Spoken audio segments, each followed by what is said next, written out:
Mes chers compatriotes, mes chères sœurs, mes chers frères, les résultats provisoires proclamés ce jour par la Commission électorale indépendante ne me placent pas en tête de cette élection présidentielle.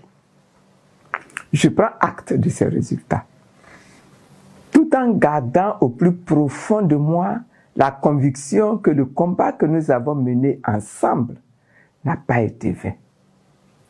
Je tiens à remercier le gouvernement qui a mis à ma disposition des forces de sécurité pour assurer efficacement ma protection durant la campagne présidentielle.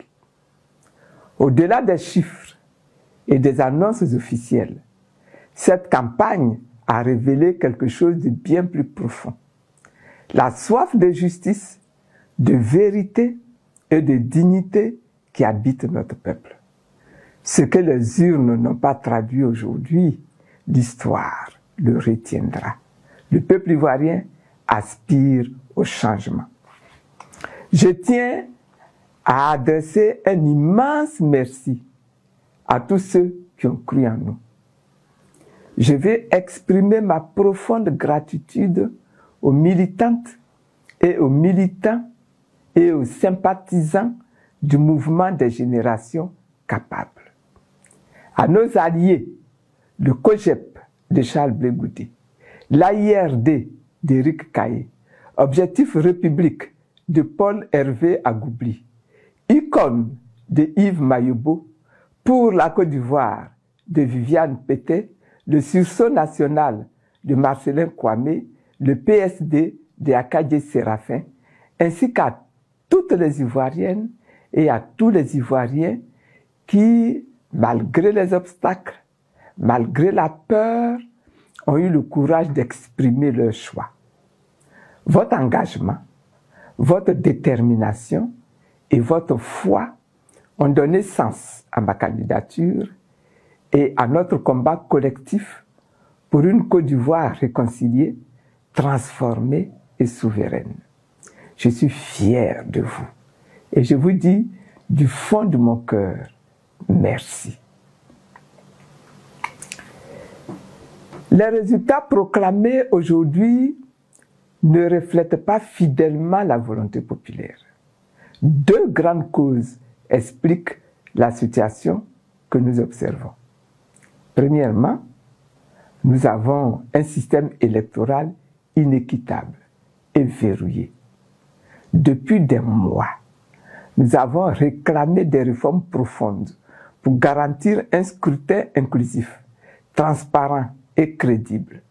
Le gouvernement nous a opposé une fin de non-recevoir, de sorte que cette élection s'est tenue avec un fichier électoral contesté, truffé de doublons, d'électeurs décédés et de radiations discutables.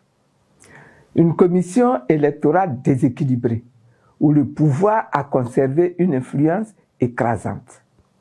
Un climat d'intimidation et de violence qui a privé nombre de citoyens de leur droit de vote. Dans plusieurs régions du pays, Grand Pont, Yassap, Orbaf, Bougbo, Ngati, Tiaa, Lopou, Youil, dans la Niébi-Tiassa, Grand Yapo, Séguié, Boguié, Ano, dans la Mé, Motobe, Ndoubato, Minissi, Agou, le vote n'a même pas pu se tenir. À Fakobli, Serio, Guiglo, Issia, ou encore dans certaines communes d'Abidjan comme Yopougon, Sidessi-Lem, École Bad, des scènes de tension ont empêché le déroulement paisible du scrutin. Dans plusieurs localités, à Koupé, à Ferry, Bekwefin, Songo sous-préfecture, Daoukro, EPP d'Adiekro, Jacquesville, Atoutou, Yamsokro, des troubles, des saccages des urnes emportées, des attaques contre des locaux et des agents électoraux ont privé des électeurs de leur droit d'expression citoyenne. Nayo, une sous-préfecture dans le département d'Issia, est un exemple emblématique où des affrontements communautaires ont occasionné des morts, de nombreux blessés et des destructions de biens que je déplore. Je m'incline devant la mémoire de toutes ces victimes. Et pourtant, la CEI évoque un taux de participation supérieur à 50%, y compris dans des localités où le vote n'a pas eu lieu. Ce chiffre est manifestement inexact. Nous ne pouvons pas bâtir la démocratie de la sorte. Nous avons eu une opposition divisée, dont une partie a créé un climat de peur et de violence. Il faut avoir le courage de regarder la vérité en face. Le changement souhaité par le peuple ivoirien était à portée de main.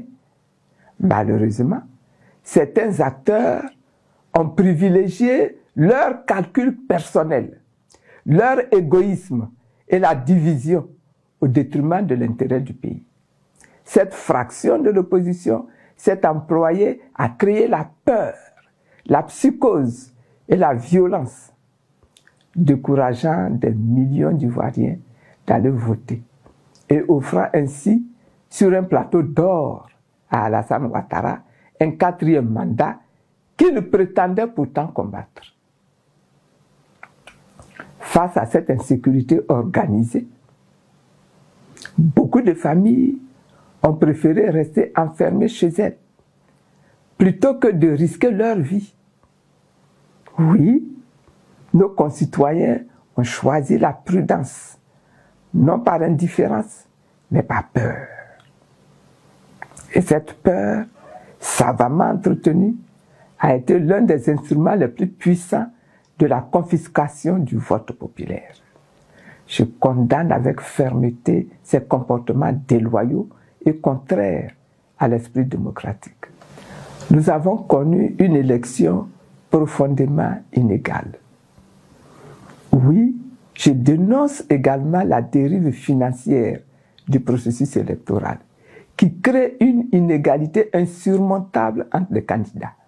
En effet, pour simplement assurer la présence de nos représentants dans tous les bureaux de vote, il nous aurait fallu mobiliser plus de 630 millions de francs CFA, chaque représentant coûtant entre 10 000 et 25 000 francs selon les zones. Aucune démocratie digne de ce nom ne peut tolérer ni supporter une telle injustice structurelle. Il y a encore des réformes à engager. Et pour cela, j'en appelle encore au dialogue national. Je réaffirme ma détermination à poursuivre le combat pour une réforme profonde du système électoral. La Côte d'Ivoire ne pourra pas bâtir une démocratie durable tant que les institutions électorales resteront sous tutelle politique. Tant que le financement des campagnes ne sera pas équitablement régulé, tant que la transparence des résultats ne sera pas garantie par la loi et la technologie. Je demande l'ouverture d'un dialogue national inclusif pour restaurer la confiance, pour recoudre le tissu social et panser les blessures de notre nation. Ces blessures, faites d'exil, d'humiliation, de division et de prison, ne guériront ni par la force, ni par le silence, mais par la vérité, par la justice et par le pardon mutuel. Je sollicite la clémence du président de la République pour la libération de toutes les personnes arrêtées et non encore jugées, et l'amnistie ou à défaut la grâce présidentielle pour toutes les personnes déjà jugées et condamnées dans le cadre de cette élection, militants, délégués ou simples citoyens. Aucun Ivoirien ne doit être emprisonné pour avoir exercé un droit démocratique. Frères, mes chers compatriotes, je garde une foi intacte dans le destin de la Côte d'Ivoire.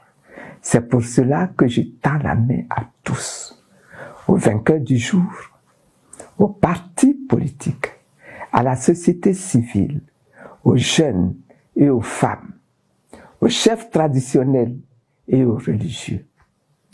Unissons nos intelligences et nos cœurs pour rebâtir notre pays sur des bases morales, souveraines et dans la solidarité.